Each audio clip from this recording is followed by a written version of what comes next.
আমরা ঋণ করে মানুষকে টাকা দেই না, যার কারণে আজকে আমাদের কাছে টাকা থাকলেও কোনো দরিদ্র অসহায় মানুষ যখন আমাদের কাছে আসে, এসে বলে ভাই আমাকে একটু টাকা হাওলাত দাও, তখন আমরা পকেটে টাকা থাকার পরে আমরা বলি না আমার কাছে টাকা নাই, আমরা তাদেরকে টাকা দেই না। একটা মাত্র কারণ টাকা দেই না, কারণ আমরা ছেঁচড়া হয়ে গেছি। আমাদের অভ্যাসটা আবু জেহেলের মতো হয়েছে। আবু জেহেলের একটা বদ অভ্যাস ছিল, অভ্যাসটা ছিল হচ্ছে আবু জেহেল যদি কোনো দোকান থেকে কোনো সদা নিত, তরিতরকারি নিত, অথবা কারো কাছ থেকে টাকা নিত, বিশেষ করে দোকান থেকে কোনো জিনিস নিলে ওই দোকানদারকে পাওনা টাকা পরিশোধ করতো না, পাওনা টাকা পরিশোধ করতো না। এই অভ্যাসটা, এই খাসলতটা আমাদের আবু জেহেলের মতো হয়ে গেছে।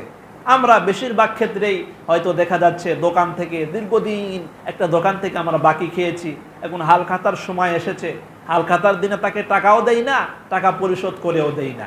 অথবা এই যে ফসল যে আবাদ হয়, আবাদের ক্ষেত্রে প্রাসঙ্গিক কথাটা এসে গেল, এটা আমাদের দোষ, এটা আমাদের আসলে দোষটা ধরে দেওয়া দরকার এবং আমাদের জানাও দরকার। হয়তো আপনার জমিতে কেউ পানি সেচন করেছে, পানি দিয়েছে, এখন যেই সময় আমরা পানির দরকার, এই যে খরা আবহাওয়া, বৃষ্টি হচ্ছে না, এখন বলতেছে ভাই আমার তো ফসল আবাদ করতে হবে, তুমি একটু তোমার মোটর দিয়ে, তোমার কোরিয়ান দিয়ে, তোমার মেশিন দিয়ে একটু পানি সেচো।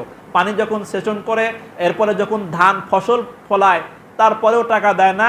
এই বেচারাটা, তাকে টাকা দিয়েছে, তার কারেন্ট বিল এসেছে, তেল ফুরিয়েছে, অনেক কিছু ফুরানোর পরে শেষ পর্যন্ত যখন টাকার জন্য যায় সে টাকা দেয় না, বরং তার সাথে গন্ডগোল লাগে, এমনকি টাকা ফাঁকি দেয়। এমন হয় কি হয় না?